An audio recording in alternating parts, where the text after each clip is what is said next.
പ്രിയമുള്ളവരെ, ഞാൻ ഇന്ന് നിങ്ങളുമായി പങ്കുവയ്ക്കാൻ പോകുന്നത് ലഹരിയും ജീവിതവും. നമുക്കറിയാം, ഇന്ന് ഒരു വലിയ സാമൂഹ്യ വിപത്തായി മാറിയിരിക്കുകയാണ്. അത് പ്രായഭേദമന്യേ, മൊത്തത്തിൽ അങ്ങനെയാണല്ലോ, അത് സ്ത്രീ പുരുഷ ഭേദമന്യേ അങ്ങനെയൊക്കെ പറയാം. പണ്ട് കാലങ്ങളിൽ അങ്ങനെയൊന്നും ഇല്ലായിരുന്നു. ഇത് വളരെ അതിപുരാതനമാണ്. ബൃഹസ്പതി ദേവഗുരു അങ്ങനെ കഥ, ഇത് നടന്ന സംഭവമൊന്നും എനിക്കറിയില്ല, പക്ഷേ ഞാൻ പറയാം.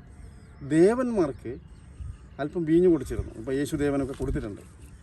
അത് അഴിഞ്ഞാടാനല്ല, അത് ആഘോഷിക്കാൻ, സന്തോഷിക്കാൻ, പരസ്പരം അടിപിടി കൂടാനോ മത്സരിക്കാനോ ഒന്നുമല്ല.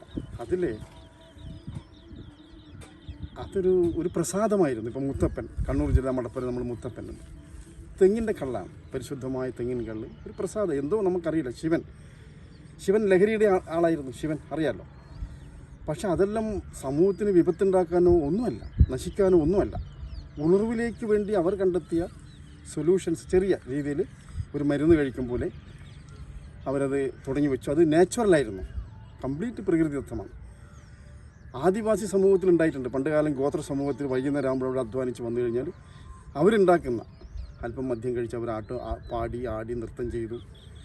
ഇത് ടോൾസ്റ്റോയൊക്കെ പറഞ്ഞിട്ടുണ്ട് അദ്ദേഹത്തിൻ്റെ ജീവചരിത്രത്തിൽ. അദ്ദേഹം പോയപ്പോൾ, ഏതോ ഒരു ഗോത്ര സമൂഹത്തിൽ പോയപ്പോൾ വൈകുന്നേരം അവർ എല്ലാവരും ഒരുമിച്ച് ഒരു തീ ഇതൊക്കെ ഇട്ട് അങ്ങനെ അവരുടെ സെലിബ്രേഷനായിരുന്നു, ആഘോഷം. അവർ തന്നെ ഉണ്ടാക്കുന്ന താളം, അവരുണ്ടാക്കിയ സംഗീതം, അവരുണ്ടാക്കിയ മദ്യം, അതൊരു പരിഭാവനമായൊരു രീതിയായിരുന്നു. അത് കുറച്ച് ആവശ്യത്തിന് മാത്രം കഴിച്ച് അന്നത്തെ രാത്രി അവർ സുഖമായി ഉറങ്ങി. അവർക്ക് യാതൊരു രോഗവുമില്ല, സ്പർദ്ധയില്ല, എല്ലാം പരസ്പരം അവരുടെ ജീവിതമാണ്, ജീവിക്കാൻ വേണ്ടിയായിരുന്നു. പക്ഷെ ഇന്ന് അങ്ങനെയല്ല. ഇന്ന് സ്ഥിതിഗതികളാകെ മറിഞ്ഞിരിക്കുകയാണ്.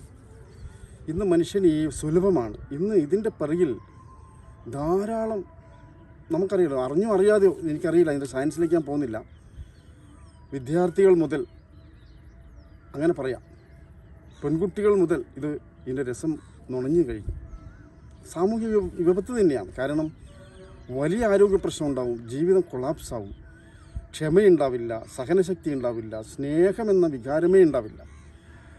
ഒരു പൈശാചികമായ ബോധത്തിൻ്റെ ഉടമയായി മാറുകയും അങ്ങനെ ജീവിതം എന്നേക്കുമായി അതിൻ്റെ ക്രിയേറ്റിവിറ്റി നഷ്ടപ്പെടുകയും, സർഗാത്മകത, ഒരു മനുഷ്യനിൽ നിന്നുണ്ടാവുന്ന ഉൽപ്പന്നങ്ങൾ, അവൻ ഈ ലോകത്ത് വന്നിരിക്കുന്നത് അവൻ്റെതായ ചില ക്രിയേറ്റിവിറ്റി ഈ സമൂഹത്തിന് നൽകുവാനാണ്. സർഗാത്മകത, അവൻ്റെ കഴിവുകൾ. എന്തെങ്കിലും ഒരു കഴിവില്ലാതെ ആരും ജനിക്കുന്നില്ല ഭൂമിയിൽ.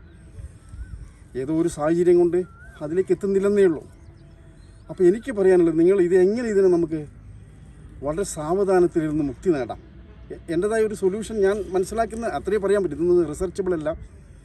ഇതിലാദ്യം വേണ്ടത് നമ്മളൊരു ഹെൽത്ത് കോൺഷ്യസാണ്, ആരോഗ്യപരമായ ഒരു ബോധം നമുക്കുണ്ടാവും. രാവിലെ ഉണർന്ന് എന്തെങ്കിലും ഫിസിക്കൽ ആക്ഷൻസ്, ഒന്നിക്കൽ ജിമ്മ് അല്ലെങ്കിൽ സ്പോർട്സ് പോലെയുള്ള എന്തെങ്കിലും ഒരു വ്യായാമ മുറിയിൽ നമ്മൾ തുടരുന്നത് നല്ലതാണ്. ഒരു ചെറിയ എളിയ, ആദ്യം നമ്മളെ മൈൻഡ് അനുവദിക്കില്ല, ശീലം എല്ലാം ശീലിക്കലാണല്ലോ. ആദ്യം മദ്യം അങ്ങനെ തന്നെയാണ്, ലഹരിയെല്ലാം അങ്ങനെ തന്നെയാണ്. ചെറിയ ശീലമാണ് വലിയ ശീലത്തിലേക്ക് എത്തുന്നത്. അതേപോലെ നമ്മളതിന് ബദൽ സംവിധാനം, ഈ മനസ്സിനങ്ങനെയുണ്ട്, എന്തെങ്കിലും ഒരു സൊല്യൂഷൻ അവിടെ കൊടുക്കണം. അപ്പോൾ അതിനുവേണ്ടി നമുക്ക് പോസിറ്റീവായ, സമൂഹത്തിന് ഗുണകരമായ, നമ്മൾ ജീവിതത്തിന് നന്മയേകുന്ന, വളർച്ചയുണ്ടാക്കുന്ന ചില ശീലങ്ങൾ നമ്മൾ തുടങ്ങേണ്ടിയിരിക്കുന്നു. ഇതിനൊന്നും ഞാൻ കുറ്റം പറയുന്നില്ല. ഇത് എങ്ങനെ നിർത്താമെന്നും ഇവിടെ എല്ലാവരും അതിനെപ്പറ്റി പറഞ്ഞുകൊണ്ടിരിക്കുന്നത്, അടിച്ചുകൊണ്ടോ ഭീഷണിപ്പെടുത്തിക്കൊണ്ടോ, എനിക്കുകൊണ്ട് ഇത് പ്രയോജനമുണ്ടോ എന്നിട്ട് പേടിച്ചുകൊണ്ട് ചില സമയം ആൾക്കാർ പതിയും, ഇനി രഹസ്യമായിട്ടൊക്കെ ആയിരിക്കും. അതിലേക്ക് ഞാൻ പോകുന്നില്ല. സ്വയം നമുക്ക് തീരുമാനിക്കാം, എൻ്റെ ഈ ആരോഗ്യം ആർക്കെല്ലോ വേണ്ടി ഗുണകരമാകണം. എൻ്റെ ഓരോ നിമിഷവും ഈ ഭൂമിയിൽ മറ്റുള്ള ജീവികൾക്ക് വേണ്ടി എൻ്റെ ഈ പ്രവർത്തനം പങ്കുവെക്കാൻ എനിക്ക് കഴിയണം എന്നുള്ളൊരു ദൃഢവിശ്വാസം, ദൃഢപ്രതിജ്ഞ, അത് നമ്മൾ സ്വയം എടുക്കേണ്ടതാണ്. അതൊരു സംഘടന മൂലം എടുക്കേണ്ടതല്ല. നമ്മൾ സ്വയം ഇഷ്ടപ്രകാരം, നമ്മളെ സ്നേഹമാണത്. ഈ ജീവിതം എങ്ങനെയായിരിക്കണം, what is purpose of life, നമ്മുടെ ജീവിതത്തിൻ്റെ ഉദ്ദേശം എന്തായിരിക്കണം, അതിലത് അനന്ത സാധ്യതയുണ്ട്. ക്രിയേറ്റിവിറ്റി, നമുക്ക് സ്നേഹിക്കാം, അതൊരു വികാരം, ഒരു ലഹരിയാണ്. മനുഷ്യരെ സ്നേഹിക്കാം, അൺകണ്ടീഷൻ ലവ്. അപ്പോൾ അതിലൂടെ തുടങ്ങാം. നമുക്ക് എന്തെങ്കിലും ഒരു നന്മ, സർവീസ്, നല്ല കാര്യം ചെയ്തുകൊണ്ട് നമ്മൾ ആരോഗ്യകരമായി ജീവിച്ച് മരിക്കണം. എന്നാലും പ്രശ്നങ്ങളൊക്കെ വരും, അത് വേറെ പ്രശ്നം. അത് നമ്മൾ സ്വയം ക്രിയേറ്റ് ചെയ്യുന്നുണ്ട് കുറേ പ്രശ്നങ്ങളൊക്കെ. മെഡിക്കൽ സയൻസൊക്കെ പറഞ്ഞു തുടങ്ങിയത് നമ്മളെ മനസ്സിൻ്റെ കുറേ വൈകൃതമായ ചിന്തകളും പക, വെറുപ്പ്, വിദ്വേഷം, ഇതിൽ നിന്ന് മോചനം നേടാനാണ് നമ്മൾ ലഹരിയെ ആശ്രയിക്കുന്നത്. അതങ്ങ് വലിയൊരു പ്രശ്നത്തിലേക്ക് നമ്മൾ എത്തിക്കുകയും ചെയ്യും. പിന്നെ അതില്ലാതെ ജീവിക്കാൻ പറ്റില്ല. അപ്പോൾ നിങ്ങൾ സ്വയം ഒരു തീരുമാനത്തിൽ എത്തേണ്ടിയിരിക്കുന്നു. കാരണം രാവിലെ പ്രഭാതം ഉണർന്നു കഴിഞ്ഞാൽ നിങ്ങൾ ഫിസിക്കലി ആക്ഷൻ മസ്റ്റായിട്ട് വേണം. നല്ലോണം അധ്വാനിച്ച് കഴിഞ്ഞാൽ നമുക്ക് നല്ല വിശപ്പുണ്ടാവും. അപ്പോൾ നമ്മളെ ബോധമണ്ഡലം കറക്റ്റായി വർക്ക് ചെയ്യും. അപ്പോൾ നമ്മൾ ഉള്ളിൽ നിന്ന് തന്നെ ഒരു ശക്തി പറയും, ഇത് ശരിയല്ല, എൻ്റെ ആരോഗ്യത്തിനെ ബാധിക്കും, അതുകൊണ്ട് ഞാൻ ഇതിലേക്ക് പോകുന്ന അത്ര അഭികാമ്യമല്ല, എൻ്റെ കുടുംബത്തിനെ ബാധിക്കും, എൻ്റെ ജീവിതത്തെ മൊത്തത്തിൽ ബാധിക്കും, എൻ്റെ വ്യക്തിത്വം പാടെ ഇല്ലാതാവും, ഞാനൊരു റോബോട്ട് പോലെ, ബഫൂണ് പോലെ ആരുടെയൊക്കെയോ അടിമകളായി മാറേണ്ടി വരും. എന്തിനാവല്ല, ഇതിൻ്റെ ആവശ്യമുണ്ടോ? നമുക്ക് സ്വയം തീരുമാനിക്കാം. ഹെൽത്ത്, ആരോഗ്യപൂർണ്ണമുള്ളൊരു ജീവിതം എങ്ങനെ നമുക്ക് സെറ്റ് ചെയ്യാം. അതിനുവേണ്ടി മഹാനായ ഓഷോക്ക് ധാരാളം കാര്യം പറഞ്ഞു പോയിട്ടുണ്ട്. ലഹരി, ധ്യാനം ഒരു ലഹരിയാണ്. നമ്മൾ ശാന്തമായി സ്വസ്ഥമായി ആടുകയും പാടുകയും, നമ്മൾ ക്രിയേറ്റിവിറ്റി, ചിത്രം വരക്കാം, നിങ്ങൾക്ക് എഴുതാം, വായിക്കാം, ഇതൊക്കെ ലഹരി തന്നെയാണ്. മറ്റേത് അബോധാവസ്ഥയിൽ കൊണ്ടുപോകണം, നമ്മൾ ഉറക്കിലേക്ക് നയിക്കുകയാണ്. ഇത് നമ്മൾ ക്രിയേറ്റീവ് ഉണർവിലേക്ക് വരികയാണ്. ഈ ലഹരിയിലൂടെ, വായനയിലൂടെ, ചിത്രരചനയിലൂടെ, നമ്മളെ ഈ ഔട്ട്സൈഡിലുള്ള എല്ലാ കാഴ്ചയിലൂടെ, കേൾവിയിലൂടെ ഒക്കെ ഇതൊക്കെ ലഹരി തന്നെയാണ്. നല്ല സംഗീതം കേൾക്കണം, നല്ല മനുഷ്യരുമായിട്ട് എല്ലാവരുമായിട്ട് നമ്മൾ സ്നേഹം പങ്കുവയ്ക്കണം പരസ്പരം. അപ്പോൾ അതൊരു ലഹരിയാണ്. ഓരോ ജീവിതവും ഓരോ നിമിഷവും നമുക്ക് ജീവിതം തന്നെ മഹത്തായ ലഹരി എന്ന് പറഞ്ഞു പോയല്ലോ മഹാന്മാർ. നമ്മുടെ ഈ ഈ ബോധം, സ്വയം സെൽഫ് ലവ് എന്ന് പറയുന്നുണ്ട്. സെൽഫ് ലവ്, നമ്മളെ തന്നെ സ്നേഹിക്കണം. പിന്നെ നമ്മൾ മറ്റുള്ളവരെയും സ്നേഹിക്കണം. പ്രണയം ഉണ്ടാവണം നമുക്ക്. അപ്പോൾ നിങ്ങൾ പ്രണയിക്കുന്ന പ്രണയഭാചനം നിങ്ങൾക്കൊരു ലഹരിയാണ്. അപ്പോൾ അവർക്കെതിരായ യാതൊരു കാര്യവും നിങ്ങൾക്ക് ചെയ്യാൻ തോന്നില്ല. പിന്നെ അതാണ് അതിൻ്റെ കമ്മിറ്റ്മെൻറ്റ്. നിങ്ങളെ കൂടെയുള്ള സഹധർമ്മിനോ അല്ലെങ്കിൽ ഒരു കാമുകിയോ ആരോ ആവട്ടെ, നിങ്ങളോട് പറയാണ് ഇത് പാടില്ല എന്ന് പറയാം, അപ്പം നിർത്താൻ പറ്റും. പിന്നെ നമുക്കിതിൻ്റെ ചരിത്രം നോക്കാം. എത്രയോ മഹാത്മാക്കൾ, എത്രയോ കലാകാരന്മാർ, എത്രയോ കാലം ജീവിക്കേണ്ടവർ ലഹരിയിലൂടെ പാതി വഴിയിൽ വെച്ച് നിർത്തേണ്ടി വന്നിട്ടുണ്ട്. ഇത് വലിയ ധർമ്മസങ്കടമാണ്. അതുകൊണ്ട് ഇത് കൺട്രോളില്ല, നിയന്ത്രണമില്ലാതെ അതിൻ്റെ അഗാധ ഗർത്തത്തിലേക്ക് വീണു പോവാണ് മനുഷ്യൻ. അതുകൊണ്ട് ഞാനതിനെ നിയന്ത്രിക്കാനോ ഉപദേശിക്കാനോ ഒന്നുമല്ല ഉദ്ദേശിക്കുന്നത്. നമുക്ക് നമ്മളെ ജീവിതത്തെ എങ്ങനെ ആരോഗ്യപൂർണ്ണമാക്കാം, ആനന്ദകരമാക്കാം, അതിനുവേണ്ടി നമ്മൾ തന്നെ സ്വയം ഒരു വഴി കണ്ടെത്തുക എന്നുള്ളതാണ്. അത് ഓരോ മനുഷ്യനും വ്യത്യസ്തമായിരിക്കാം. കാരണം നമ്മൾ ഈ വിപത്തിനെ ഇപ്പോൾ വിദ്യാർത്ഥികളൊക്കെ ഇതിലേക്ക് നുണഞ്ഞു തരാം. അപ്പോൾ നമ്മൾ ഈ യൗവനം മുഴുവൻ നശിക്കപ്പെടുക. നമ്മളെ ക്രിയേറ്റിവിറ്റി, നമ്മുടെ വളർച്ച എല്ലാം എന്നേക്കുമായി ഇല്ലാതാവുകയാണ്. അപ്പോൾ ഇതൊരു ഏതോ ഒരു ശക്തിയുടെ ആസൂത്രിതമായൊരു കൈകടത്തലാണ്. കാരണം നമ്മൾ ഈ യുവത്വത്തെ, വിദ്യാഭ്യാസ മേഖലയിലുള്ള കുട്ടികളെയൊക്കെ ഇങ്ങനെ ഒന്നിനും പറ്റാത്ത രീതിയിലാക്കി തീർത്താൽ പിന്നെ നമുക്ക് അടുത്ത് വരുന്ന തലമുറേൻ്റെ കാര്യം അറിയാമല്ലോ. അതിൽ ജനിക്കുന്ന കുട്ടികൾ ഒക്കെ ഡിസേബിളും കാര്യങ്ങളൊക്കെ ആയിട്ട് ഭ്രാന്താലയമായിപ്പോയി. ഇപ്പം തന്നെ ഒരു ഭ്രാന്താലയത്തിലാണ് നമ്മളുള്ളത്. പിന്നെ ഭ്രാന്ത് ഉൽപ്പാദനത്തിൻ്റെ കേന്ദ്രമായിപ്പോവും. എവിടെയായാലും എനിക്ക് പറയാനുള്ള അല്പം ബോധത്തോടു കൂടി ഈ ജീവിതത്തെ പ്രഷ്യസാണ്. ജീവിതം ദൈവികമോ വലിയൊരു അനുഗ്രഹമാണ് മനുഷ്യ ജീവിതം. നമുക്കറിയാം, നമ്മളൊരു പട്ടിയോ പൂച്ചയോ പശുവോ ഒക്കെ ആണെങ്കിൽ ചെറിയ പരിമിതിക്കുള്ളിൽ ജീവിച്ച് തീർക്കണം. ഒന്നും ചെയ്യാൻ പറ്റില്ല.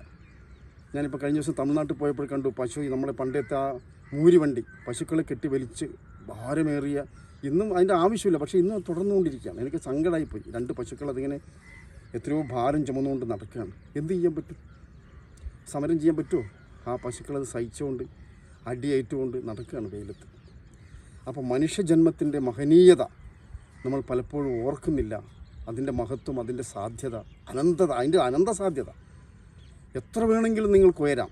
ഈ കാലഘട്ടം പ്രത്യേകിച്ചിട്ട് ഈ കാലഘട്ടം അനുഗ്രഹീത കാലഘട്ടമാണ്. കാരണം സോഷ്യൽ മീഡിയ, ടെക്നോളജി, നിങ്ങൾക്ക് എന്താണ് പഠിക്കേണ്ടത് ഒന്ന് ഗൂഗിൾ സെർച്ച് ചെയ്താൽ മതി. അതിൻ്റെ എല്ലാ സബ്ജക്റ്റും നിങ്ങളുടെ മുമ്പിലെത്തി. കുറച്ച് മുമ്പേ അതില്ലായിരുന്നു. ആഗ്രഹം ഉള്ളിൽ വെച്ച് ഇങ്ങനെ നടക്കേണ്ടി വരും.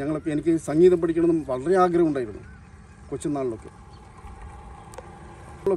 സംഗീതം പഠിക്കണം, നല്ലൊരു കച്ചേരിയൊക്കെ നടത്തണം എന്നുള്ള മോഹം ഉണ്ടായിരുന്നു. പക്ഷേ നടന്നില്ല.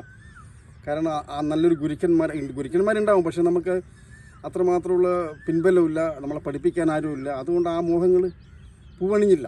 അതങ്ങനെ ഇന്നും ഞാൻ കേട്ടു. പക്ഷേ ഇന്ന് നമുക്ക് സോഷ്യൽ മീഡിയ, യൂട്യൂബ് വഴി ഇതെല്ലാം പഠിച്ചെടുക്കാം. എത്രയോ മാസ്റ്റേഴ്സ് അവരുടെ സൗജന്യമായിട്ടുള്ള അവരുടെ പഠനം ഫ്രീ ആയിട്ട് നൽകിയിരിക്കാം. എന്തു ശബ്ദത്തിൻ്റെ, സംഗീതത്തിൻ്റെ, ഏത് മ്യൂസിക്കിൻ്റെ ഏത് ഇൻസ്ട്രുമെൻസിൻ്റെയും പ്രാഥമിക വശം പഠിക്കാൻ ഇന്ന് നിങ്ങൾക്ക് യൂട്യൂബ് നോക്കിയാൽ മതി. പിന്നെ വേറൊരു നല്ലൊരു ഗുരുനാഥൻ്റെ അരികിലെത്തിയാൽ വളരെ പെട്ടെന്ന് നിങ്ങളുടെ ആഗ്രഹങ്ങൾ സഫലീകരിക്കപ്പെടും. അങ്ങനത്തെ ഒരു കാലഘട്ടത്തിലാണ് നമ്മളുള്ളത്. ഇതൊക്കെ നമ്മൾ കളഞ്ഞു കുളിക്കാം. സർഗപ്രതിഭകൾ അച്ഛാ ഇത്ര ഇഷ്ടംപോലെ സാധ്യതയാണ് ഇന്ന് മുന്നിലുള്ളത്. നമ്മൾ എങ്ങും അലയണ്ട. അപ്പോൾ നമ്മളൊരു മനസ്സാണ്, ഈ മനസ്സിനെയാണ് നമ്മൾ അല്പം ഈ അച്ചടക്കത്തിലാക്കി. നമ്മൾ സ്വയം പ്രവർത്തനം കൊണ്ട് മാത്രമേ അത് സാധിക്കൂ. ഇപ്പം ഞാൻ പറഞ്ഞുകൊണ്ടോ മറ്റൊരാൾ പറഞ്ഞുകൊണ്ടോ ആര് പറഞ്ഞുകൊണ്ടോ കാര്യമില്ല. നമുക്ക് തന്നെ തോന്നണം, എൻ്റെ വഴി ശരിയല്ല, ഞാൻ ശരിയാവേണ്ടതുണ്ട്, ഞാൻ തന്നെ എന്നെ തിരുത്തണം, ഞാൻ തന്നെ തീരുമാനിക്കണം. കാരണം നമുക്കറിയാം, ശബരിമലക്കൊക്കെ പോകുമ്പോൾ ആൾക്കാർ വെറുതെ എടുക്കുന്നില്ലേ, 41 ദിവസമൊക്കെ അവർ. അപ്പോൾ കൺട്രോൾ, നമ്മുടെ ഉള്ളിലൊരു കൺട്രോൾ ഉണ്ട്. മാലയിടുമ്പോൾ അത് സ്റ്റോപ്പ് ചെയ്ത് പിന്നെ വരുമ്പോൾ വീണ്ടും അത് ഓക്കെ. പക്ഷേ ഇങ്ങനൊരു കൺട്രോളിങ് സിസ്റ്റം നമ്മുടെ ഉള്ളിലുണ്ട്. ബ്രേക്ക് ചവിട്ടിയ വണ്ടി നിൽക്കണ്ടേ, അത് നമ്മൾ യൂസ് ചെയ്യുന്നില്ല. അപ്പോൾ ഇങ്ങനെ നമ്മൾ സ്വയം തീരുമാനിച്ചിട്ട് സ്നേഹപൂർവ്വം നമ്മളങ്ങോട്ട് അതൊരു നമ്പർ 1, അതാണ് ഫസ്റ്റ്. ഒന്നും സംഭവിക്കില്ല. അല്പം ചില അസ്വാസ്യങ്ങളൊക്കെ ഉണ്ട്, അതൊക്കെ അതിജീവിക്കാം. അങ്ങനെ നമ്മൾ നല്ല തീരുമാനത്തിൻ്റെ ഉടമകളാകണം. അപ്പോഴും നമുക്ക് ജീവിത സൗഭാഗ്യങ്ങൾ ധാരാളം നമുക്ക് ഈ പ്രപഞ്ചത്തിൽ നമുക്കറിയില്ല. അജ്ഞാതമായ പല സോഴ്സുകളും നമ്മളെ അനുഗ്രഹിക്കും. ആരൊക്കെയോ നമ്മളെ ബ്ലസ് ചെയ്യും. ആരൊക്കെയോ നമ്മളൊരു ആഗ്രഹം പറഞ്ഞാൽ മതി, സാറേ എനിക്ക് ഇന്നൊരു ആഗ്രഹമുണ്ട്, ഉടനെ നിങ്ങളെ ഹെൽപ്പ് ചെയ്യാൻ ആരൊക്കെയോ ഉണ്ടായിരിക്കും. ആ നല്ല വഴിയിലൂടെയാണെങ്കിൽ, ധാർമ്മികമായ വഴിയിലൂടെയാണെങ്കിൽ മാത്രമേ അത് സംഭവിക്കൂ. അല്ലെങ്കിൽ നമ്മൾ വീണ്ടും താഴോട്ട് പോകും. അപ്പോൾ ഇങ്ങനെ നമ്മളിങ്ങനെ ഒരു മനുഷ്യൻ എന്ന നിലയിൽ നമുക്ക് തീരുമാനിക്കാം. മേലോട്ട് പോകണോ, താഴോട്ട് പോകണോ, ഇടത്തോട്ട് പോകണോ, വലത്തോട്ട് പോകണോ, എന്തും നമുക്ക് തീരുമാനിക്കാം. നമ്മുടെ തീരുമാനം ശരിയായി തീരട്ടെ. അതിനുള്ള കഴിവും ആർജവും തൻ്റെ ഇടവും ദൃഢപ്രതിജ്ഞയും നമുക്കുണ്ടാവണം. തീർച്ചയായിട്ടും ജീവിതം എല്ലാ അനുഗ്രഹവും നമ്മളിലേക്ക് ചൊരിയും. തീർച്ചയായിട്ടും സമ്പന്നമായ, സമ്പൂർണ്ണമായ, ആനന്ദകരമായൊരു ജീവിതം നയിക്കുവാൻ നിങ്ങൾക്കെല്ലാവർക്കും കഴിയുമാറാകട്ടെ. പ്രത്യേകിച്ച് എനിക്ക് യുവജനങ്ങളോടാണ് പറയാനുള്ളത്, നിങ്ങളുടെ ജീവിതം താറുമാറാക്കരുത്. ആത്മാർത്ഥമായി നിങ്ങൾ പഠിച്ച് ഈ ലോകത്തിന് വെളിച്ചമായി മാറണമെന്ന് മാത്രം പറഞ്ഞുകൊണ്ട് ഞാൻ നന്ദി, നമസ്കാരം, വീണ്ടും കാണാം.